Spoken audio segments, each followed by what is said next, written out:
Welcome to the September 18th edition of Colorado Inside Out Post Game, a special web-exclusive production here on Channel 12. Let's get a quick take on the reaction to Congressman Jared Polis and his comments about sexual assaults on college campuses. Patty Calhoun from Westward. Now, there's a whole different detail here, but Polis found himself in some hot water and actually had to backtrack and apologize for comments he made in a subcommittee hearing. What'd you think? Well, and he had to apologize because this is a difficult issue.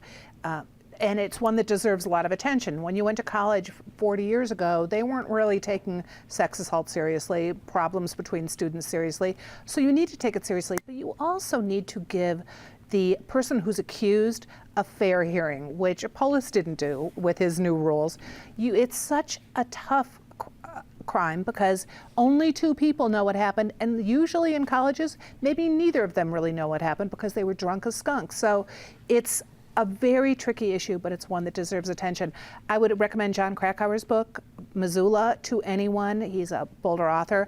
Great book about University of Montana, which had such trouble with sex assaults and the DA's office not taking them seriously. In that case, the school was, but the district attorney in Missoula was not.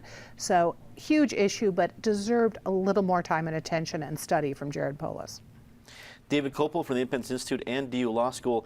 It seemed that one of the issues that Polis brought up was that, hey, if someone's accused of a sexual assault on a college campus, they should be expelled.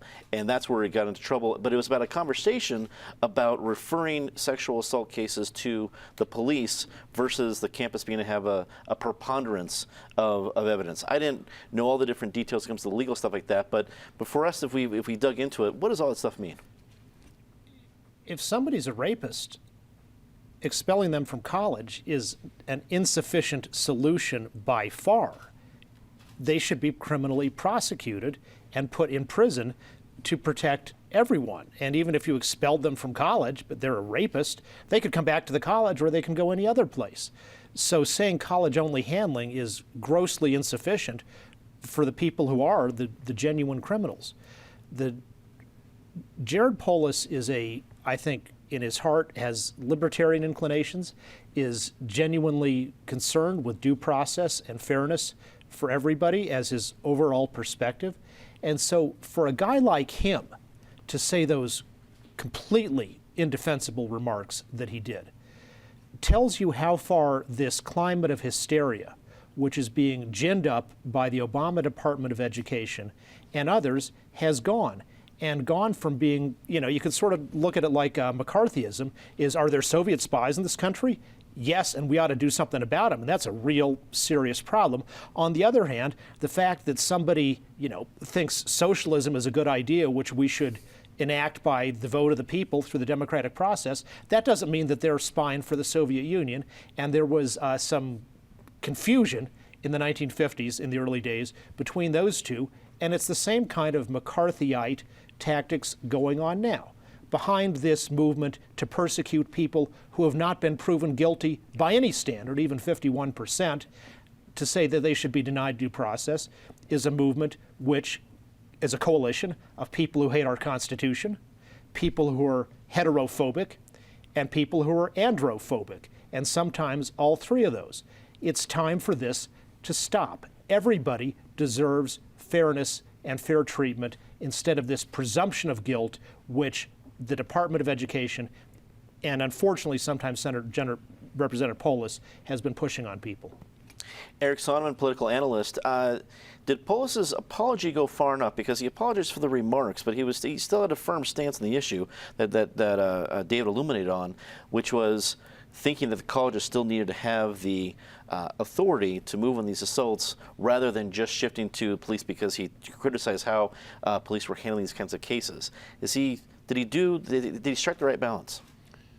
I'm going to defend Jared Polis here, not on the substance of what he said, particularly the first time out that he had to clarify and had to backtrack, but on two counts. Number one, he's dealing with an important, difficult, sensitive issue. And maybe it is slightly hyperbolic to call it an epidemic, but only at the margins. This issue is rampant across college campuses. As Patty points out, it goes hand in hand with an epidemic of of alcohol abuse, and maybe that's not wholly different than when we were college students, but the magnitude of some of the problems are certainly different. And secondly, let's give Jared Polis some credit. As David pointed out, I disagree with a lot of what David said, but as David pointed out, he has some libertarian instincts. He is not a down-the-line, completely predictable partisan animal. He is an original thinker on some issues. He has an independent streak, and we ought to have more politicians with such an independent streak and with such a willingness to think outside the box. His notion that he came to in the clarification that at a minimum what colleges and universities should be obligated to do of creating physical distance between the alleged culprit and the complaining victim, that should be the absolute minimum standard on college campuses. In a legal setting, I'm not a lawyer here, but in a legal setting, it's tantamount to a restraining order or something like that to enforce some physical distance. Yes, accused in these circumstances, because David is right that it is, you have few more serious charges and that they're entitled to fairness. Now, fairness in a college setting does not need to exactly look like the full due process and Miranda rights and everything else in a court of law. I think there can be a different standard in a different kind of proceeding. I think where Polis went the first time was probably an insufficient standard, but I don't think we also have to go the full other extreme and pretend that these are full courts of law. It's a complicated issue. It's a close one for me. We could go on. I'll let Susan go. Susan Green, editor of ColoradoIndependent.com. Representative Polis has really Colorado's two big college campuses within his district, both CU and CSU. What did you think of his handling of this issue? I thought the original comment didn't bother me as much as the follow-up or defense of the remarks during the time and before he apologized, when he said, and I'm reading his quote, "There's really no winning once the accusation is made."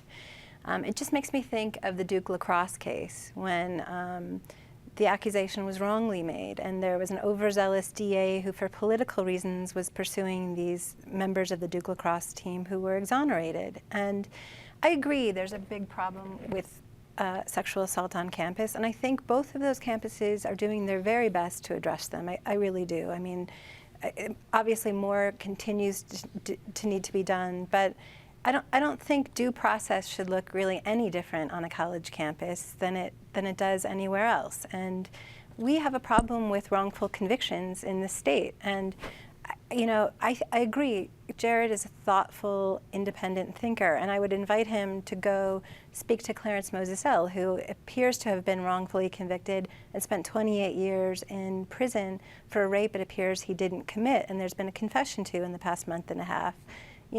This quote, "There's really no winning once the accusation is made," it's incumbent on all of us to make sure that there is winning once the accusation is made, because every wrongful conviction, be it on campus or in the general public, is a cold case. And I don't think we need more public officials jumping on the bandwagon of let's solve it for the case of solving it, no matter what the truth is.